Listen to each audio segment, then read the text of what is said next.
Previously on the Martskis, Andrew stole all the vowels in the Scrabble game.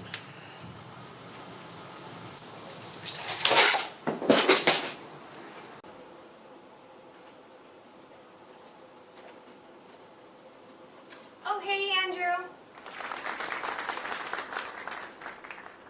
Let me guess. Psychology again, huh?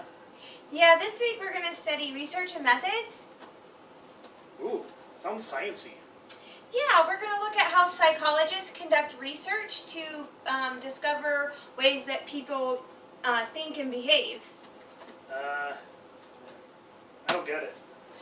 Well, let's think of an experiment that we could conduct. Say I wanted to test how Twinkies help my students to do better on tests. I have about 100 students, that's a good sample size, so I might give 50 of them Twinkies before their quiz tomorrow, and the other 50 doesn't get a Twinkie. And so then after they eat the Twinkie and they complete their quiz, I'll compare the results of the quiz to see if the Twinkie helped those who had it do better on the test or not. Oh. So, I think I did something like that one time. Oh, really? Yeah, I gave a math test to a bunch of 3-year-olds. Oh. And then I gave the same test to their parents. Oh. And the results were just ridiculous. The parents just creamed the kids on this test. It wasn't even close. So, from this I conclude that tall people must be smarter than short people.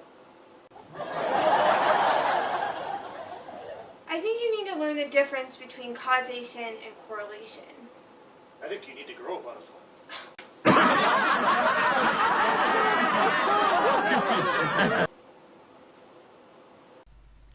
Hey guys, it's Mrs. Martsky again. I hope you enjoyed our little skit about research and methods, the topic of our unit this week.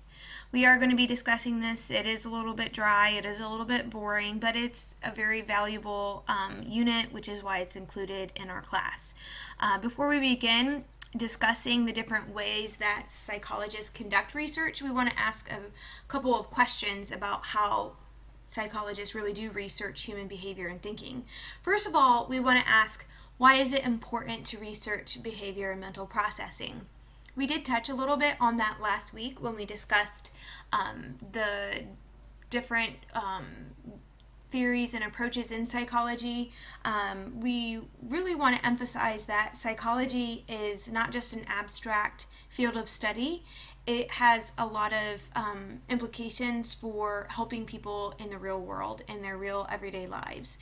So, for example, psychological research might cover how do humans learn, and so maybe an educational psychologist will conduct research into figuring out how students and children, teenagers, adults learn, and so then that could then help teachers to do a better job of teaching their students, whether they're elementary teachers, high school teachers, college professors, etc.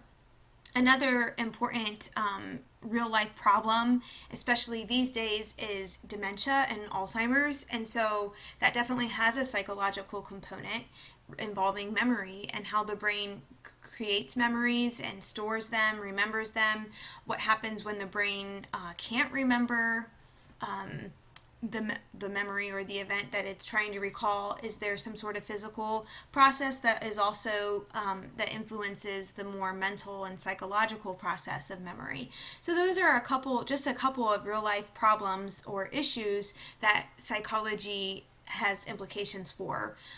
Another question that we want to consider when studying psychology and studying human behavior and thinking is, why do we even need to learn about how psychological research is conducted? Why am I taking a week of our valuable time to discuss how this research is conducted?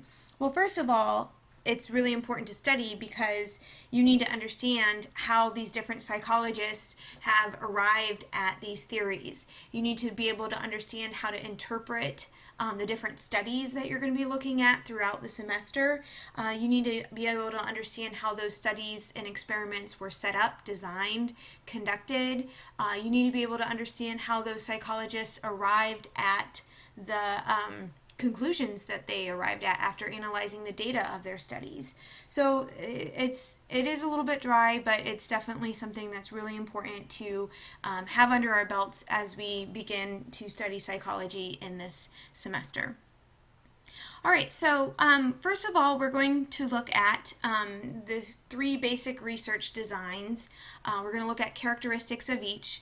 We're going to look at the research design, the goals, and advantages and disadvantages of the 3 basic designs. So first of all, we have the descriptive research design. And the goal of this research design is to just kind of take a picture of what's going on with a person or a couple of people in that descriptive study, to figure out like what's happening with them psychologically, what's happening just occurring as what's happening as it naturally occurs as they're just going about their daily life. All right, so different types of studies that implement this descriptive research design include surveys, natural observations, and case studies, and you'll go deeper in the readings to figure out exactly what a survey is, what a natural observation is, what a case study is. Couple of advantages for using a descriptive study is that it provides a relatively complete picture of what's going on with that person or a couple of people in that study at that time. And then what psychologists can read about that case study, analyze the surveys, etc. And so then it then allows for the development of questions that can be further studied in the future. Because as we're going to find out, a lot of experiments are based on questions, like just wondering what's going on with XYZ. And so these descriptive studies are a great opportunity to figure out research questions that you might want to look into for your own research in a lab somewhere. A couple of disadvantages of descriptive studies. First of all, it doesn't assess relationships between different variables. It doesn't attempt to explain why the person in the case study is dealing with this issue psychologically. It's just kind of describing what they're going through, what their everyday life is like, etc. It also could be unethical if participants do not know they are being observed. One of the key benefits of a natural observation is that you as the psychologist are taking notes, you're looking at a situation, you're not getting involved, you're letting things happen as they occur. And if those people don't know that they're being observed and that you're going to be publishing a study about them, that's pretty unethical. That means that that's immoral, it's not nice, it's invasive of their privacy.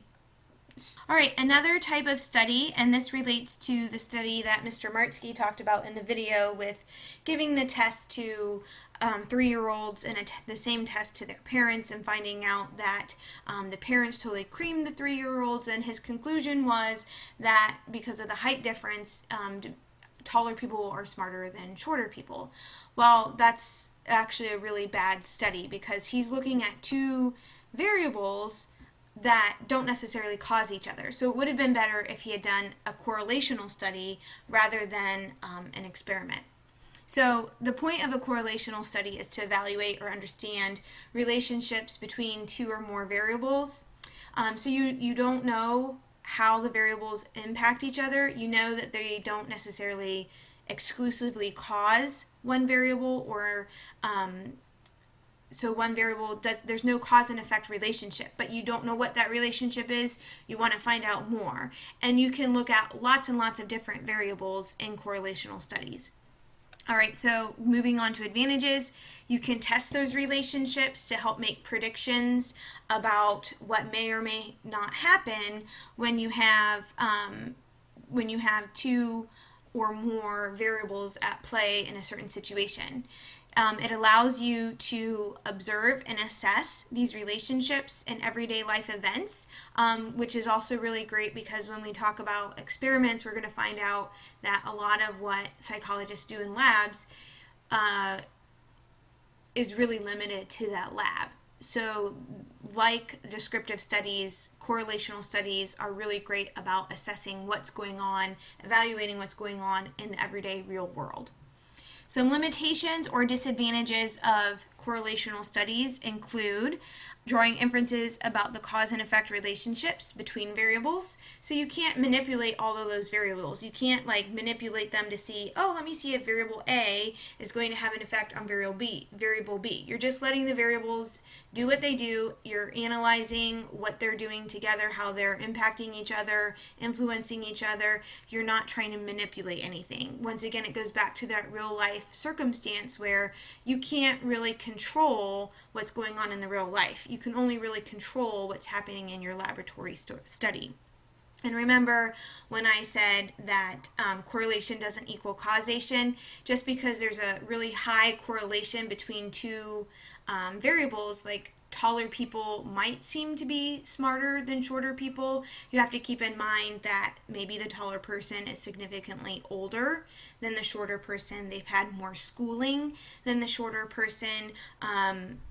Shorter people tend to be younger, and so the younger you are, the less schooling you tend to have. So just because you're taller than someone doesn't mean that you're smarter than them. So height does not cause intelligence. So the correlation between smart people and their height is not a causal effect relationship between those two variables.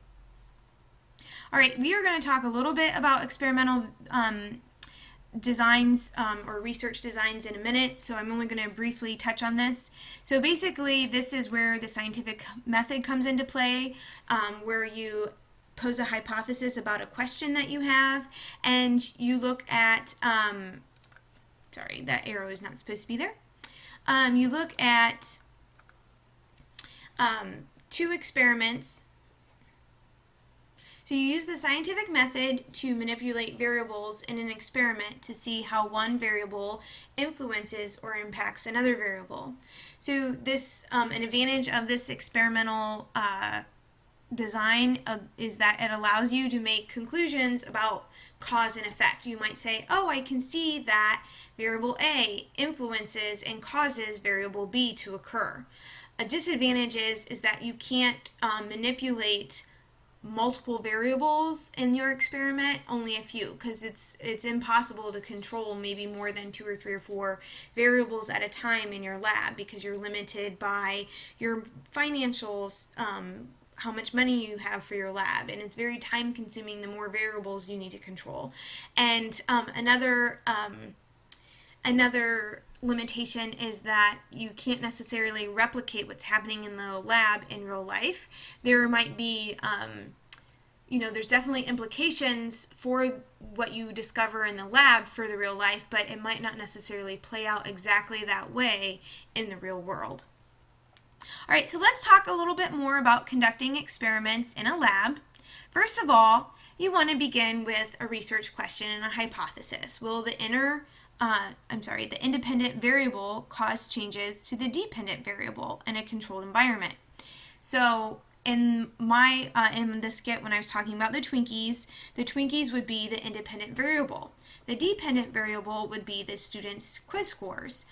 So I want to see what effect the Twinkies have on the dependent variable. I'm specifically asking, will the Twinkies improve the scores of the students on their test?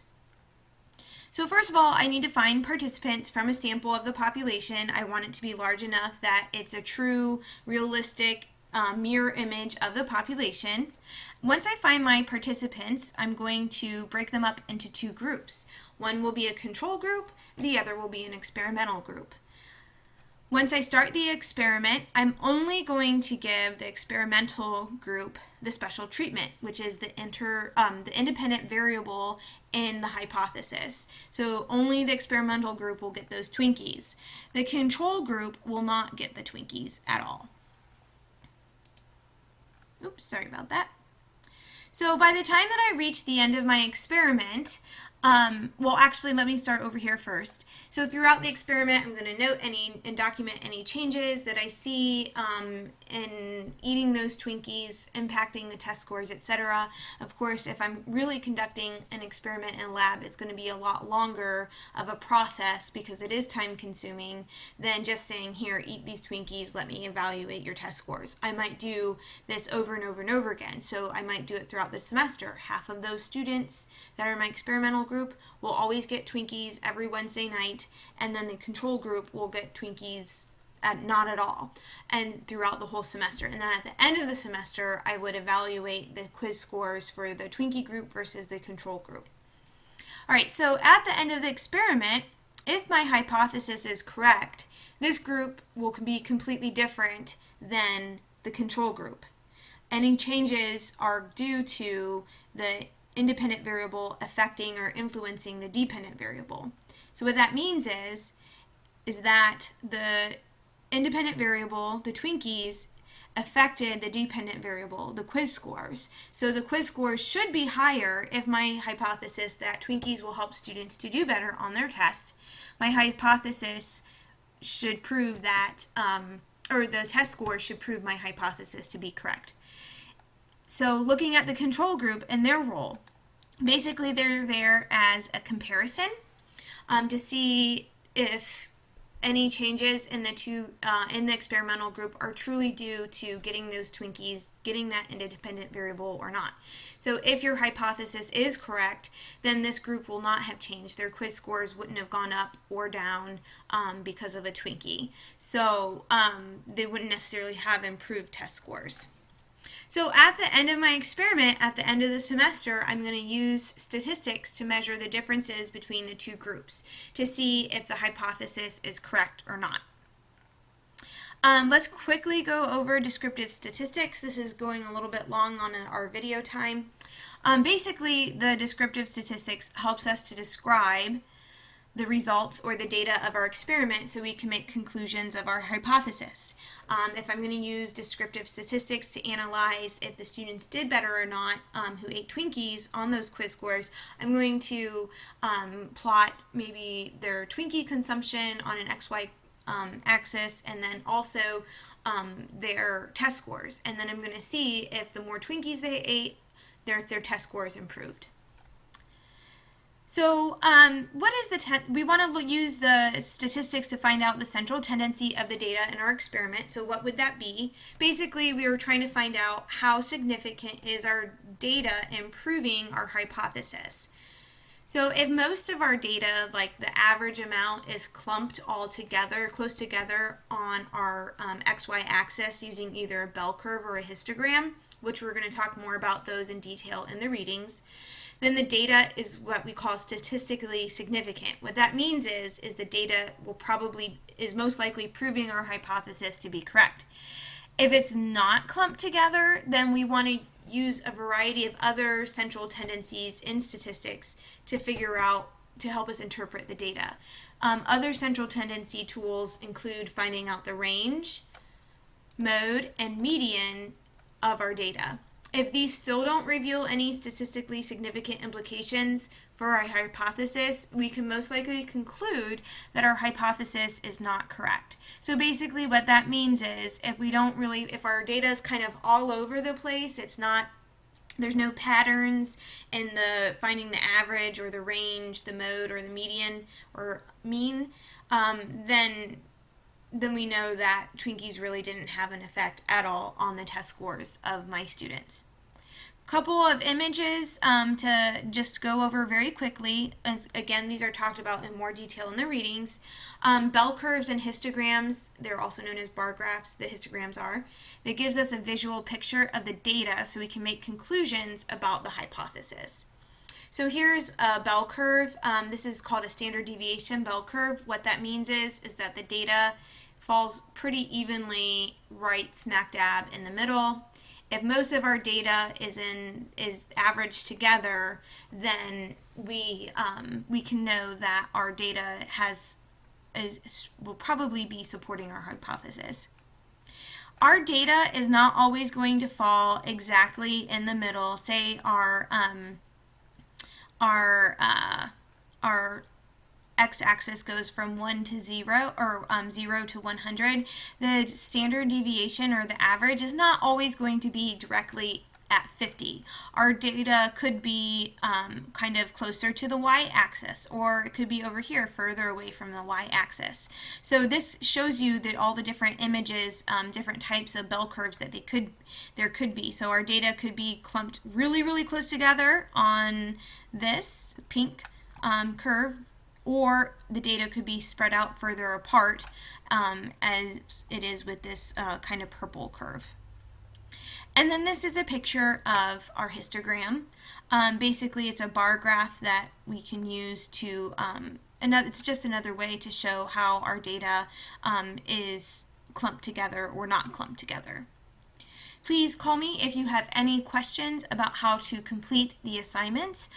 There will be a little screencast-o-matic video on how to complete the application assignment. Definitely watch that. Thank you. Have a great day.